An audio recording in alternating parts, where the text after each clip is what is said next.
Hello, everybody. I'm just checking if this is working. I had a couple of issues this morning, and I would like to know if you can hear me, if you can see me. So if you're there, please write something in the chat telling me, yes, this time it is working. Okay, all right. So there we go. I think everything is okay. Sorry about this morning's mishap. You're a learner, a student of English. I'm a learner, a student of YouTube and OBS. So I forgot to press a couple of buttons and I delivered the whole lesson, but there was nobody there. I had no access to the chat. So I couldn't see all those people that were telling me, hey, Andrea, we can't see anything, we can't hear anything. But I'm giving it a second try this time. So here I am, ready for your lesson on how to become more fluent. Today we're going to be talking about three tips that you can do in order to, start becoming more and more fluent and more confident as well whenever you have to speak in English. Okay, perhaps we should start by describing feelings, yes? What kind of feelings you get whenever you have to speak in English. Some people get like a knot in their stomach, or their hands start sweating, or they feel that their throat goes dry. All these symptoms are normal, especially when you have to speak in another language and if you're doing it, for instance, in a business context. Because if you are traveling on holidays, perhaps you're more relaxed and you don't have all these symptoms. But when there is this pressure of being at work, they might intensify a little bit. Is that normal? Yes, it is. Let me give you an example for that. Have you ever heard that John Lennon would throw up before performing on stage? Yes, John Lennon, the legendary performer. So we all suffer from anxiety. This doesn't mean that by following these tips, you will do away with those symptoms forever. But at least the more confident you feel and the more fluent you become, the less those symptoms are going to bother you the moment you have to start speaking in English. Okay, let me tell you a little bit about myself first. For those who don't know me, I'm Andrea Rial. I'm a certified teacher of English from Argentina. I've been teaching English for more than 25 years, and I help students become more fluent and confident in English. Having said this, let's get started with our lesson today. And before we focus on the tips, let's define what fluency is, and let's try to do away with a couple of things, a couple of myths, let's say, that people have around the idea of fluency. Okay, for many people, being fluent is having a high level of proficiency in the language. But as you can see, I wrote that between brackets because I don't fully agree with that. That is having a very good level of English, perhaps an advanced level of English. But does that really mean that you have the ability to communicate fluently? As a student myself, when I was in secondary school many years ago, I used to get very good marks on my written exams in English, but not that good when I had to sit for the speaking part of the test. And I always wondered why that was. Well, in many cases, you might manage structures very well, but the moment you have to connect them, or the moment your brain has to connect them so as to start speaking, that's the moment that you become perhaps hesitant. So I prefer this other way of analyzing fluency, which is this, to think of it as the ability to communicate effectively. You might be wondering, okay, but what is that?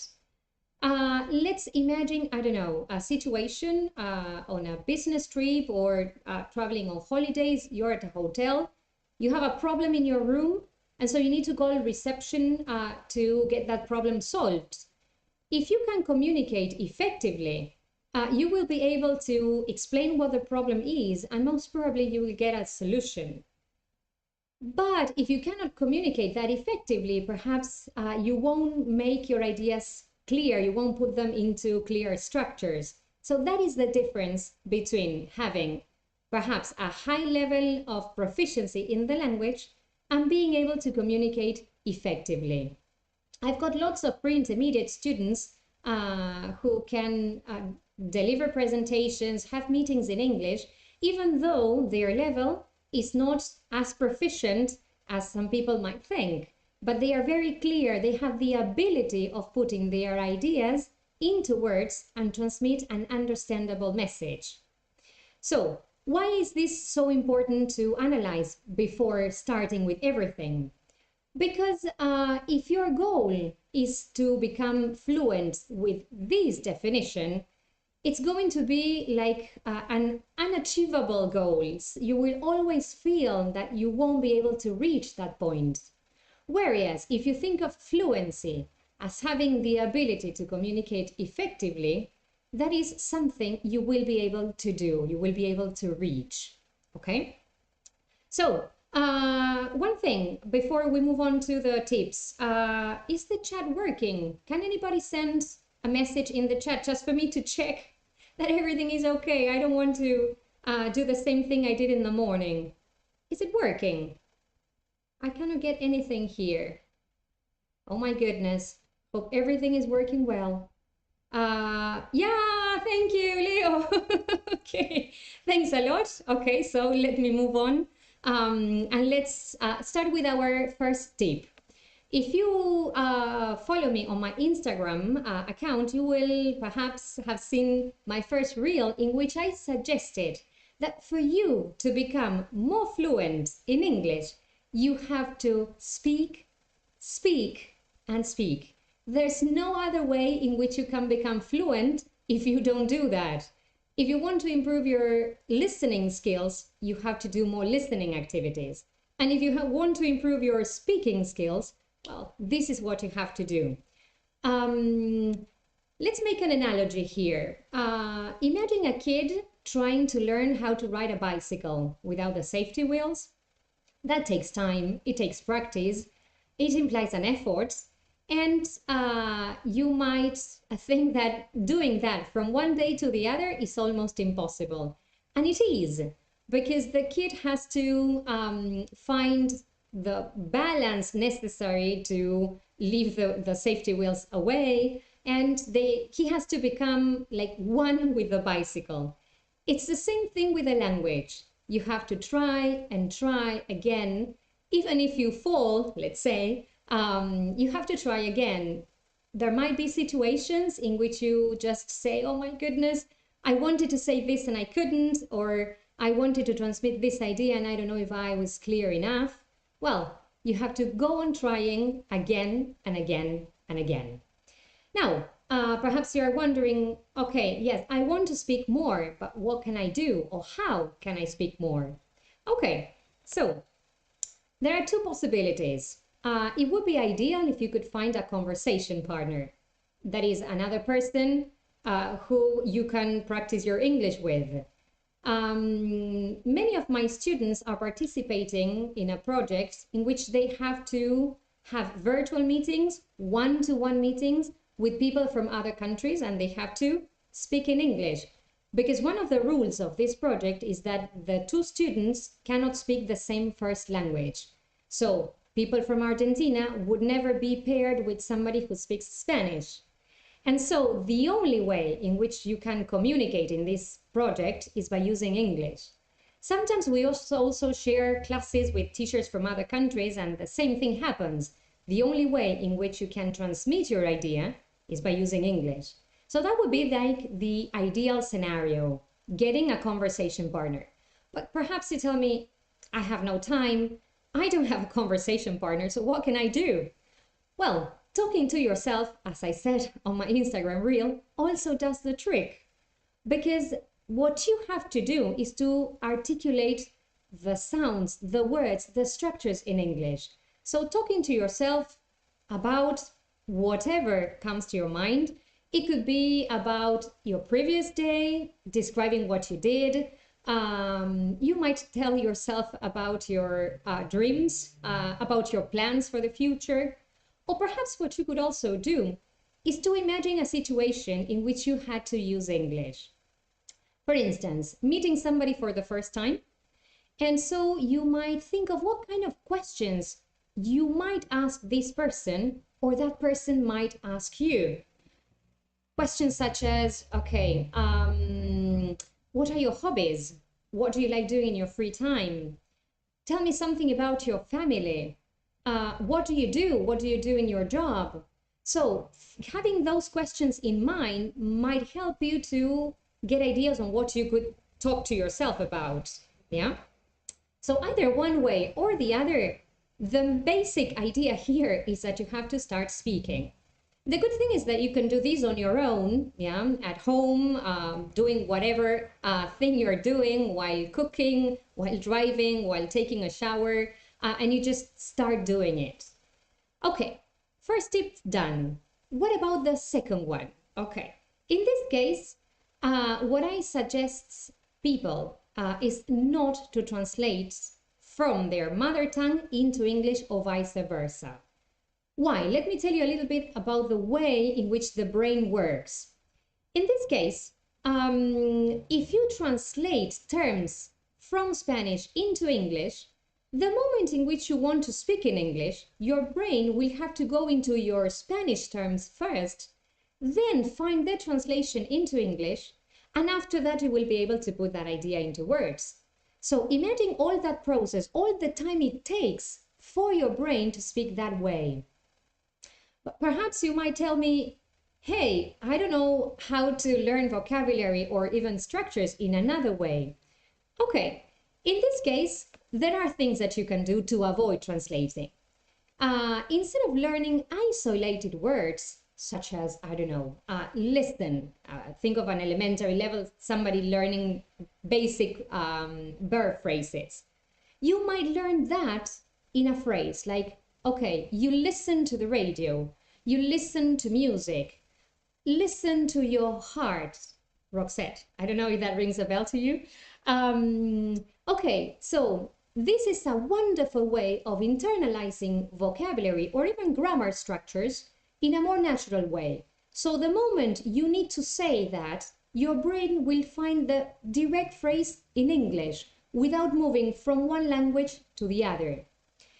Something else you would be avoiding by doing this is falling into the literal translation trap. What's that?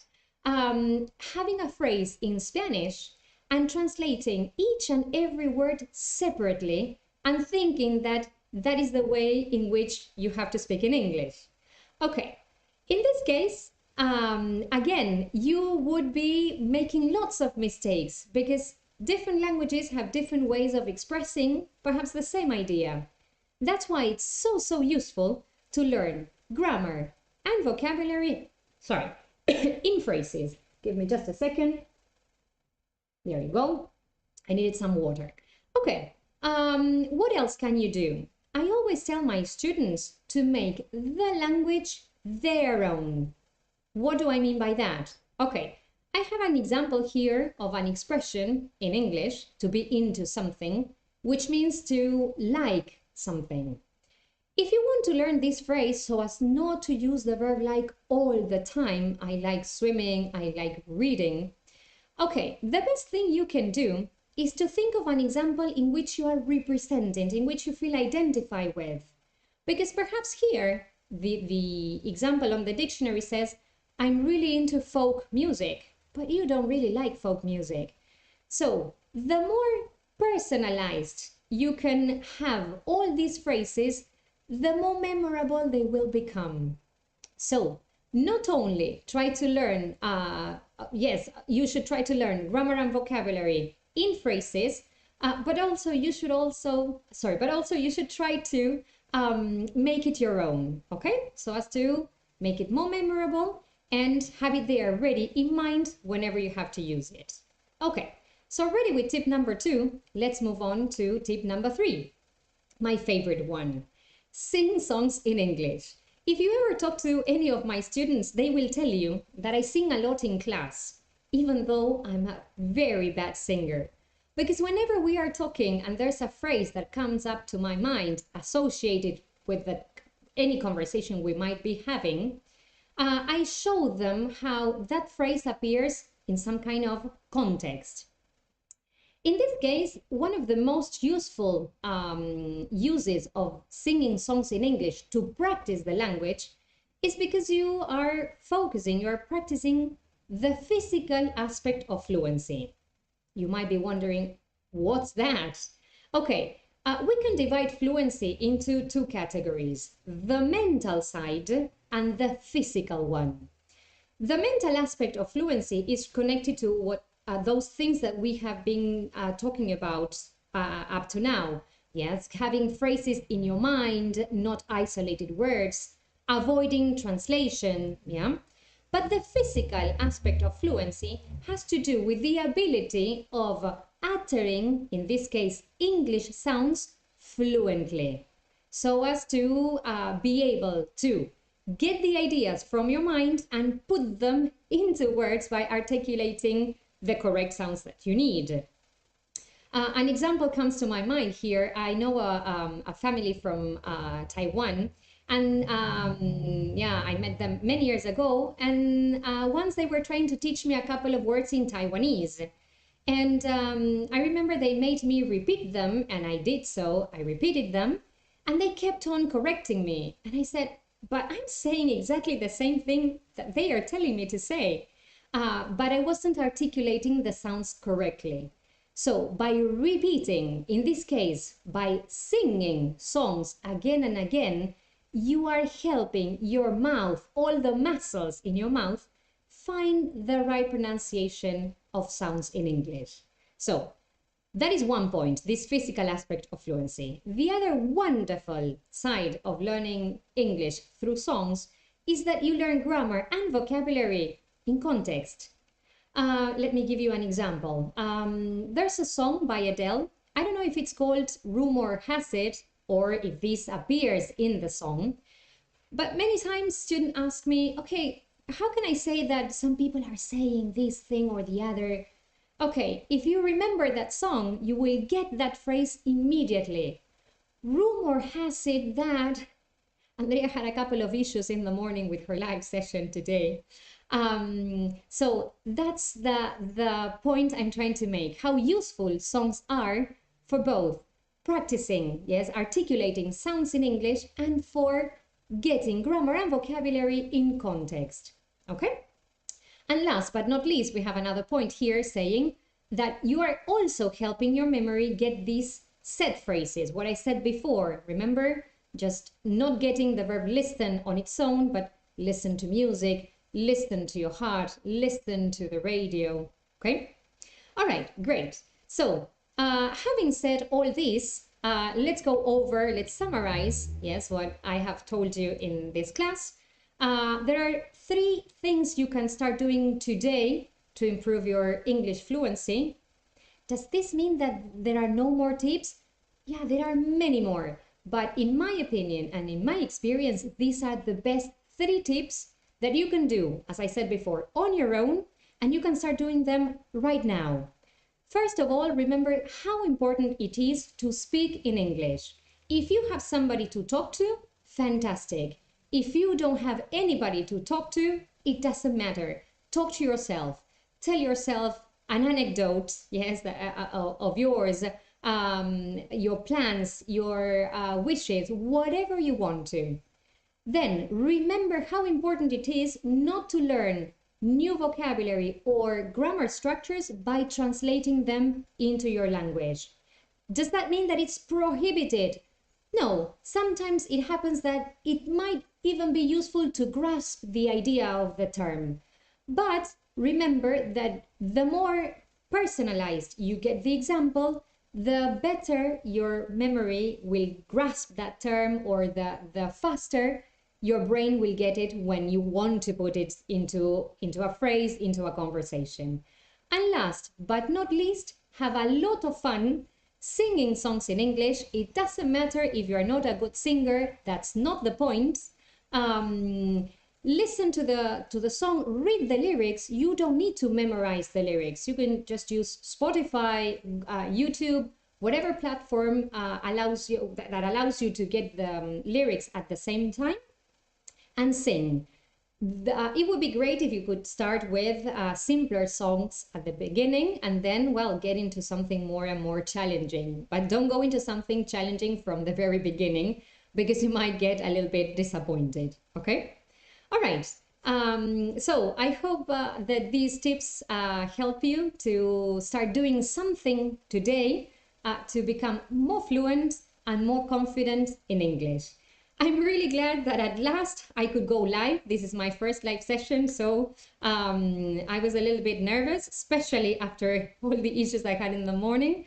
But well, as you can see, I'm all learning. I fell from the bicycle, I stood up and did it again. That's what you have to do as many times as necessary to become fluent in English today.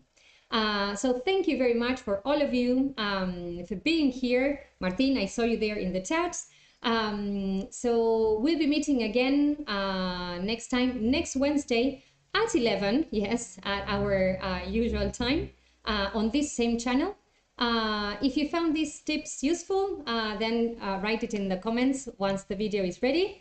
And you can also follow me on my Instagram account, Andrea Rial, OK, to get daily tips on how to improve your English and become a more confident and fluent speaker of English.